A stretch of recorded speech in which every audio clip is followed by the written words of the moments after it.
¿Cómo es que avanzaste en el periódico en Toluca y cómo te fuiste a México? El sueño de todos era venirse a México.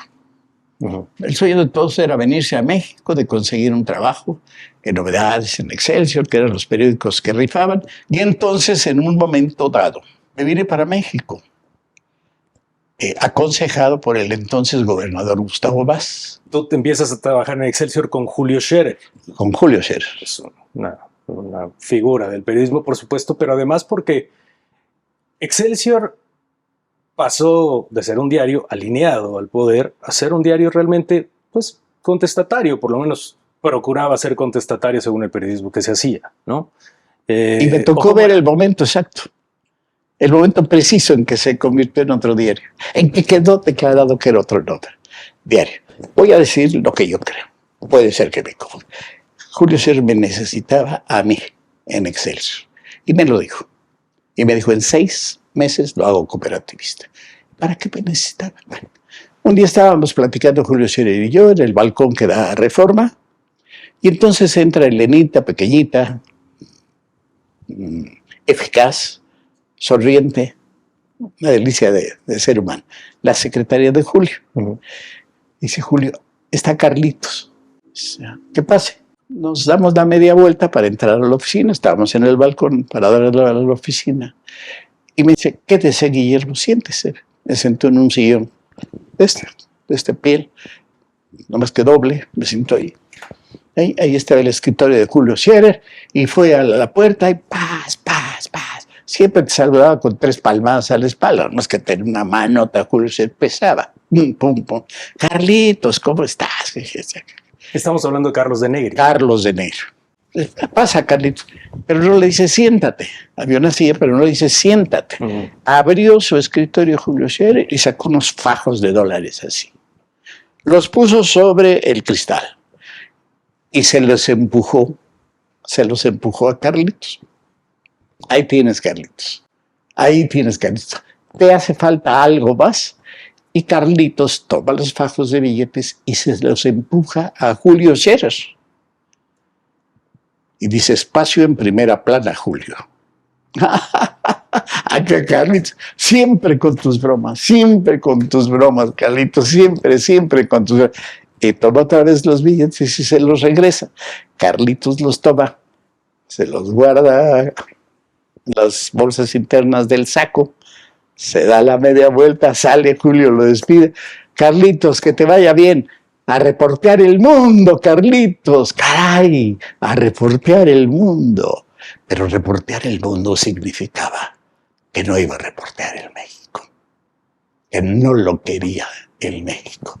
Y claro, las notas de Carlos de Negri. Él siguió trabajando para Excelsior, pero dando la vuelta al mundo. 4ª plana, 6ª plana, ya sabes, ¿no? Sí. Murió en la página 2. Sí. Y en cambio a mí me mandaron a cubrir la gira de Echeverría, que comúnmente en la parte del color, etcétera, que es una parte muy interesante. Sí.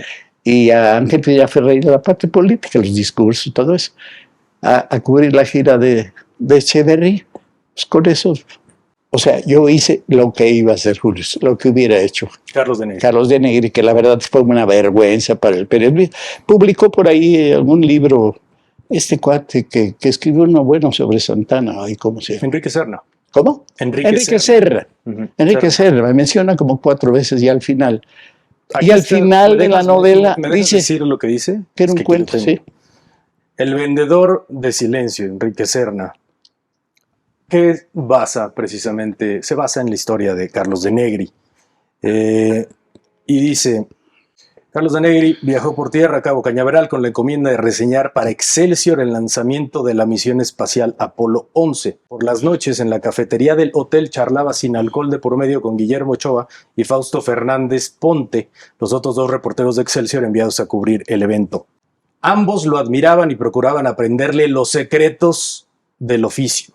Narrando, dice que por qué no se han publicado sus notas. Dice, pues acá no se ha publicado nada. Le habla alguien del Excelsior y dice, solo salen notas de Ochoa y de Fernández Ponte y de Oriana Fallaci, una gran periodista italiana. Por la noche en el bar del hotel no resistió a la tentación de tomarse un trago con Fernández Ponte, a quien trató de sondear. 30 años trabajando en Excelsior, le dijo, y de buenas a primeras excluían sus notas. ¿Qué había hecho para merecer ese injusto castigo? El joven reportero declaró no saber nada del asunto, pero su turbación lo delataba. Él y Ochoa debían estar enterados del complot en su contra. No había Primero, complot. ¿admirabas a Carlos de Negri? Carlos de Negri no fue a Cabo Cañaveral, ni a Houston, ni al viaje a la Luna. No fue. Y lo sé porque las acreditaciones las tenía yo, tanto así que resulté papá. O, ¿cómo se llama cuando no hay papá? ¿Tutor? Tutor de un ayudante de camarógrafo que tenía 17 años. Como era menor, pues no podía ir a Estados Unidos. Entonces, ¿qué necesita? Pues una carta de su tutor. Pues préstenme una máquina y escribí sobre el mostrador, yo soy tutor del señor, ya le firmé, les di la carta. Ahora sí ya puede, ya tenía tutor. O sea, yo llevaba las acreditaciones. Yo llegué o sea, eso es un cuento. La verdad, 4 o 5 veces me menciona el señor Serna y las 4 o 5 veces puedo decir es falso lo que dice de mí. Pero, ¿y qué le podía yo aprender a Carlos de Negri? Y Fausto Fernández Potts había sido corresponsal en Washington durante 5 años. No era un novato, hombre, por favor. Y nosotros, enséñanos periodismo, don Carlos, por favor. Pues mira, te vas a tal secretaría y le dices que cada vez te tienen que enviar tanto y que van a estar protegidos y les voy a publicar tata. Eso es lo que quería aprenderle a De Negri. Carlos de Negri, sinónimo, sinónimo no por el libro, sino porque así era y se sabe, pues sinónimo de corrupción, ¿no? Totalmente. Personal, periodística, todo. Del embute. Y decir que lo admirabas, pues... No, por decir que admiraba yo a Carlos de Negri es admirar ese estilo de periodismo, ese periodismo ese estilo de vida, hombre. Él le arrancó el vestido a su esposa en el Focolare para demostrar qué senos tenía, para presumir qué senos tenía. Subía, esa es la leyenda, a lo mejor no era cierto, subía a caballo al Capri, se hacía pipí en el centro de la pista y los meseros, en lugar de sacarlo, porque no podían por el poder que tenía de Negri, gracias a don Rodrigo de Llano, que era el director, le ponían un biombo. No podía ser, pues. Y no hubo complot, era sencillamente... ¿Qué complot? Mira, no lo podía corregir. Scherer de corazón no lo hubiera ni siquiera visto a media cuadra. Pero era cooperativista, Carlos de Negri. Si tú no puedes correr a un cooperativista si no lo determina la asamblea. Y Julio Scherer no iba a citar una asamblea para correr a Carlos de Negri. Estaría loco, ¿no? Sí. Es como demasiada importancia, ¿no? En otra plática, me acuerdo que tú me dijiste que uno de los trabajos que recuerdas con más cariño era lo que hiciste en Excelsior. Claro. ¿Por qué? Porque era reportero, porque luché mucho, porque Scherer me ayudó mucho. Cada vez que yo iba a entrevistar, por ejemplo, a Gabriel García Márquez, a Vargas Llosa en Perú, y sobre todo, por ejemplo, este viaje, yo fui a entrevistar al cardenal Jean Danielot, que fue el cardenal de los pobres, fue el ideólogo, digamos, de aquel movimiento que nació en París. Y se transmitió entre los jóvenes con Daniel Rojo, y te acuerdas todo aquello. La primavera de Praga y todo este movimiento. Un poquito posterior, pero ahí la revolución de los adoquines le llamaron, por llamarle de alguna forma. Y la primavera de Praga fue una consecuencia. Pero bueno, ya lo entrevisté. Eugene Tisserand era el hombre que realmente mandaba en Roma. Era el secretario general del Papa. Nada más que la consiguió Scherer gracias a su amistad con un sacerdote apellidado Limón, si no me equivoco, que era el secretario de Tisserand. Gracias a eso y gracias a la carta que me dio Julio, pude llegar. Yo, para ir a entrevistar a Gabriel García Márquez a Cartagena, yo llevaba una carta de Carlos Fuentes, pero la carta de Carlos Fuentes me la había conseguido Scherer. Y, por ejemplo, cuando fue aquel viaje de los cardenales y todo eso, también tenía que entrevistar a Pedro Arrupe, el superior de los jesuitas, que vivía en el Vía de la Liberación en número 7. No se me puede olvidar, llegaba todos los días. Pero yo quisiera ¿tiene apuntamento? Decía la monjita, ¿tiene apuntamento? ¿Tiene apuntamento? No tengo apuntamento. ¿Tiene cita? No tengo cita, ¿no? No tengo cita. Sí. Si tenía cita. Sí. Y al día siguiente la misma monjita, ¿tiene apuntamento? Pues como el señor, mire, ayer he venido 5 días, ¿no? Y ya se va. Y entonces le escribí, Julio, esto es imposible, no puedo. ¿qué hago? Mañana se va. ¿A dónde iba este señor? A Venezuela, si no me equivoco. Pues lo sigue a Venezuela. Y lo seguía a Venezuela. Y tampoco, maestro. Y luego se va a Guatemala. Julio se va a Guatemala. Pues a Guatemala, Guillermo, y ahí sí me le atravesa el Pedro al padre Arrupe y le digo, mañana llega a México. Y en el aeropuerto mismo, señor, lo van a rodear los periodistas y le van a sacar información. Y ellos lo han trabajado por medio mundo como yo siguiéndolo.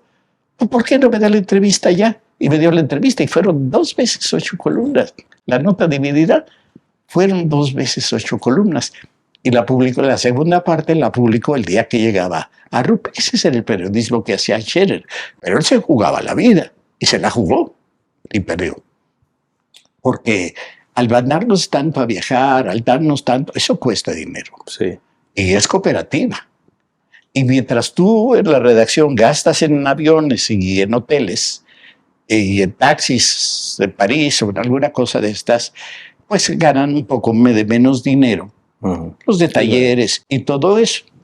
Y así pues Scherer fue perdiendo popularidad, aunque tampoco se dan cuenta de que gracias a eso se vende más el periódico y entonces ganan más. Pero en fin, ella es una matemática complicada. Un eterno dilema de las empresas. Y es el eterno de comunicación. Sí. Le metes más, sacas más. Y lo que, bueno. Y ahora que mencionas las entrevistas, pues García Márquez, pasaste mucho tiempo con él, fue una entrevista que derivó en amistad, ¿no? Podríamos decir eso. Es un programa de vivir mi delicia, maestro. Vivir mi delicia hasta que recibió el premio Nobel. Y no porque él haya cambiado. Él siguió siendo idéntico con premio Nobel y sin él. Cambié yo. Cambié yo porque ya antes tenía la sensación de estar ante un gran escritor al que respeté desde la primera vez que leí un libro de él, que fue La hojarasca, lo primero que publicó en la Universidad Veracruzana. La hojarasca. Yo siempre lo respeté por su estilo, porque inventó una nueva forma de contar cosas. Tenemos que reconocer que inventó una nueva forma de inventar cosas, y las inventó gracias a su madre y a su abuela, el lenguaje de su madre y de su abuela. Eso lo dicen en la enciclopedia, en la biografía autorizada de García Márquez, Tomás Martín, escrita por Martín, que yo le di una gran preponderancia en aquellos reportajes a la madre, porque había que dárselos, porque me llevó García Márquez con ella, y porque en un corral ahí con gallinas, su padre sentado así en una silla de esplayeras, la viejecita también en una silla, García Márquez, como era, así, con la camisa desabrochada y el pelo saliéndole por aquí, el hijo, uno de los hijos, no sé cuál, si don Rodrigo, don Gonzalo, llamados así por los hijos del mío Cid, sí, ¿verdad? Rodrigo y Gonzalo. Por Rodrigo y Gonzalo, papá, ahí jugando, y entonces, desde el que llega y toca, toca, y se asoma por allá la viejita, lavándose las manos, y dice, Luisa, ¿qué, Gabito? Aquí te traigo a los periodistas. Figúrate nomás. Entonces, pues yo, claro, comencé a platicar con Luisa, con todos, y le pregunté a la señora Luisa, oiga, ¿y es el hijo del que está más orgulloso? Ay, no, de mi hija tal, que es monjita, que dedicó su vida a Dios. ¿Y qué sintió cuando llegó a Aracataca la noticia de que su hijo había ganado el premio Nobel? Y dije, ay, Dios mío, ojalá que ahora sí me pongan el teléfono que estoy esperando hace 4 años. Y le dice, a ver, Luisa, cuéntale aquí al periodista, ¿por qué no te peinas de noche? Ah, porque se retrasan los navegantes. Y luego a un hermano de García Márquez, que es ingeniero, se le fue un trascabo a una barranca. Paquinón a una barranca, llamaba que se lo llevaba el demonio. Y doña Luisa prendió una veladora. Y le dice, Gabo, ay Luisa, ¿cómo crees? ¿Cómo crees que con una veladora vas a sacar un aparato de ese tamaño? ¿Ah? ¿Y no sostengo los aviones cuando vos viajas? Qué lindura, ¿no? Qué lindura de respuesta. Qué lindura. No, y ese mismo ingeniero se le cayó un puente. Y andaba pues tronado. Habían muerto 2 personas. Hasta que Gabriel García Márquez se puso a buscar estadísticas y le demostró, con las estadísticas, que a cada ingeniero que hacía puentes en Colombia le corresponderían 7 muertos en el tiempo en que él había trabajado. Así era esa familia, así fue. Entonces, pero qué maravilla imagínate conocerlo. que me manden a entrevistarlo. ¡Oh! Extraordinario. Todo era entrevista.